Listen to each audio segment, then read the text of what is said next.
প্রেম আর ভালোবাসার মধ্যে আমরা সব থেকে বেশি গুলিয়ে ফেলি। অনেক ক্ষেত্রে বছরের পর বছর সম্পর্ক থাকার পরেও আমরা বুঝে উঠতে পারি না সেটা প্রেম না ভালোবাসা। আদেও কি দুটো এক? হয়তো বেশিরভাগ মানুষই জানে না প্রেম আর ভালোবাসা কখনোই এক হতে পারে না। দুটোর অনুভূতি একেবারেই আলাদা। প্রেম থাকলে সেখানে শুধু সঙ্গীকে নিয়ন্ত্রণ বা ডমিনেট করার বাসনা থাকে না। এটা পড়বে না, ওখানে যাবে না, এটাই করো, এই ধরনের জোর খাটানো গুলো ভালোবাসায় থাকে না। ভালোবাসায় থাকে একে অপরকে বোঝার ইচ্ছে, একে অপরের ইচ্ছেগুলোকে সম্মান করার আগ্রহ। প্রেম মানে অসহ্য একটা পাওয়ার বাসনা, মানে যার সঙ্গে সম্পর্ক রয়েছেন তাকে নিজের করতেই হবে, নিজের সঙ্গে রাখতেই হবে, এরকম একটা অনুভূতি। কিন্তু ভালোবাসার মানে তার ভালোর জন্য যদি তাকে নাও বা পেলাম সেটাতেই সুখী হওয়া।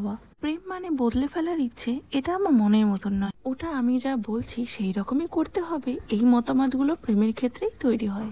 ভালোবাসায় অপরজন যেমন ঠিক তেমন ভাবেই তাকে আঁকড়ে ধরে বাঁচতে ইচ্ছা করে। প্রেমে শারীরিক টান একটা বিরাট ব্যাপার, অর্থাৎ একসঙ্গে থাকতে গেলে মিলিত হতেই হবে। একে অপরকে না ছুঁলে যেন দেখাটাই সম্পূর্ণ নয়, এমন কিছু কিছু ভালোবাসায় শারীরিক টানের থেকেও মনের টান অনেক অনেক বেশি থাকে, যেখানে 1000 কিলোমিটার দূরে থাকলেও একে অপরকে নিয়েই বেঁচে থাকতে ইচ্ছে করে।